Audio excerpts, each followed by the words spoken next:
Il faut boire. En général, il met un bouchon là, parce que ça brûle quand on lui donne quelque chose de chaud, comme le café. Et un bidon. Alors on boit comme ça. Et on le remplit comme ça. Puis la nuit, il faut voir. Alors il a une lanterne. Et on ne peut pas la transporter comme ça, on la transporte dans un étui. Elle se ouvre, voilà, avec une petite bougie.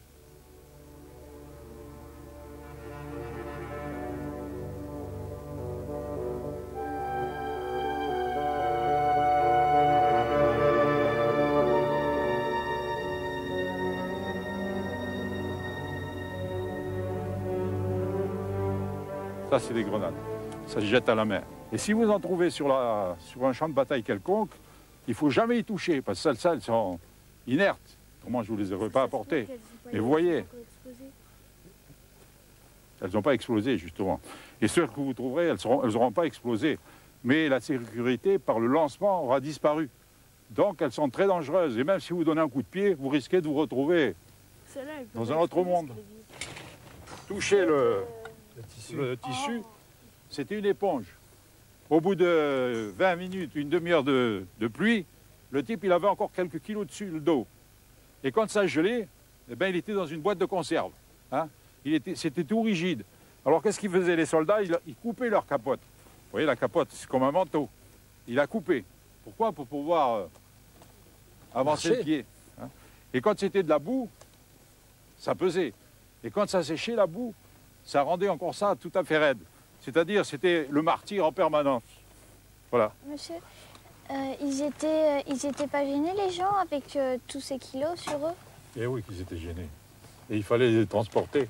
C'est pour ça que quand on appelle le calvaire du combattant, c'est qu'en plus, il faisait chaud, il faisait froid, ils avaient faim, ils avaient soif, ils avaient peur, ils avaient l'angoisse, ils pensaient aux leurs.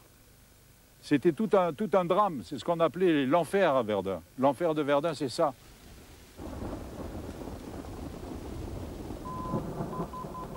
Ça, c'est maintenant, ça. Ah oui. Ah oui. Ah oui. Ça, c'est aujourd'hui. Et ça, il y a 80 ans qui séparent les deux systèmes.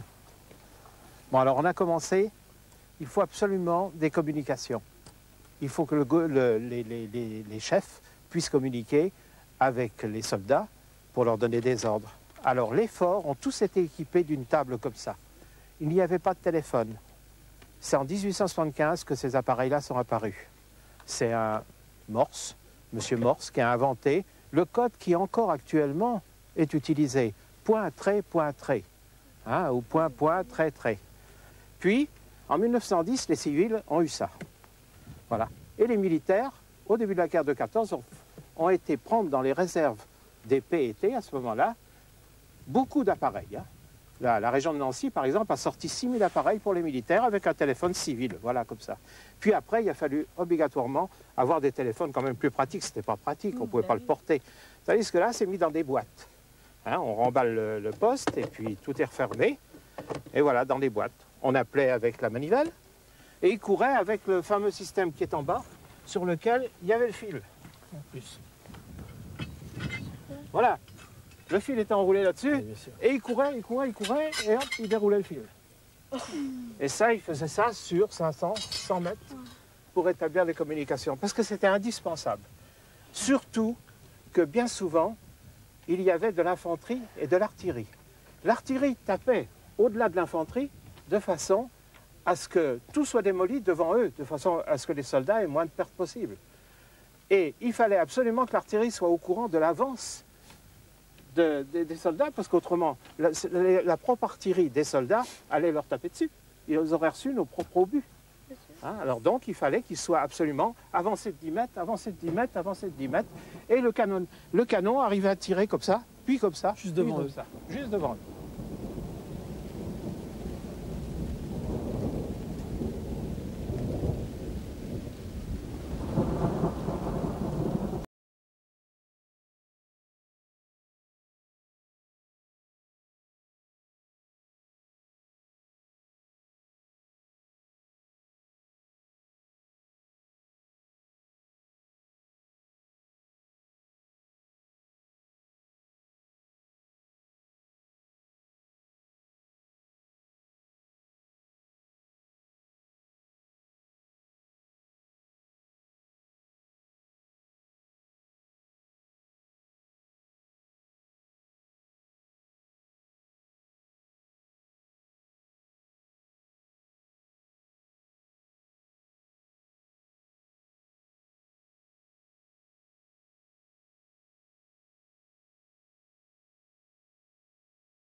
bien au-dessus de tout ça, où vous trouverez tout pour vous détendre et vous ressourcer.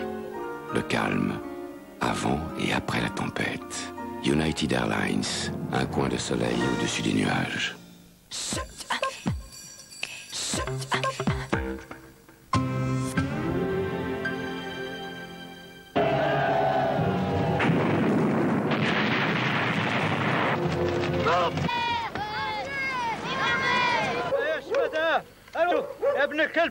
De la prise d'Alger à la guerre d'Algérie, les Chevaux du Soleil retracent l'épisode de la colonisation à travers la vie et les aventures d'une famille française.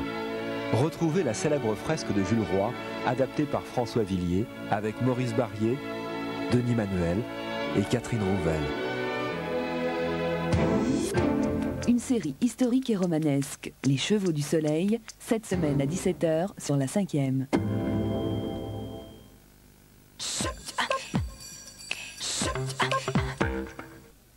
Stress, pollution. Votre cuir chevelu est agressé, vos cheveux affaiblis. La lotion Pétrolane allie la force d'un complexe d'extraits naturels de fruits au bépentyl. Chaque matin au massage, elle stimule le cuir chevelu, élimine les pellicules et ralentit la chute des cheveux. Pétrolane, première gamme de lotions fortifiantes aux extraits de fruits et au bépentyl. Pétrolane, des cheveux plus forts, plus longtemps.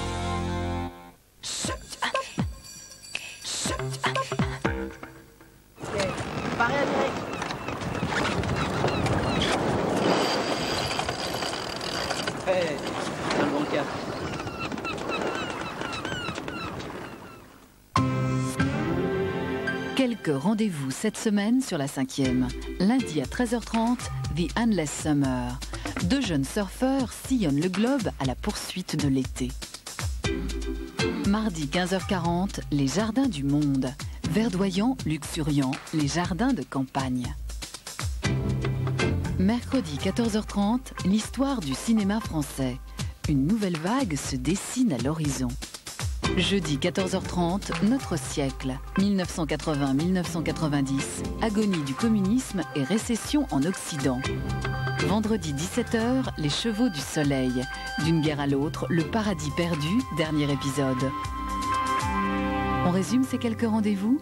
Lundi 13h30, The Endless Summer. Mardi 15h40, Les Jardins du Monde. Mercredi 14h30, l'histoire du cinéma français. Jeudi 14h30, Notre siècle. Vendredi 17h, Les Chevaux du Soleil. À demain, la 5e s'en va, Arte s'éveille.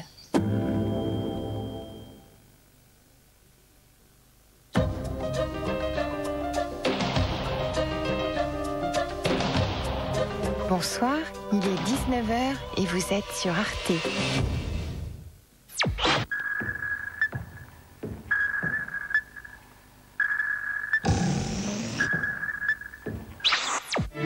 Terminez l'été en beauté, allez en Italie, écoutez Pavarotti.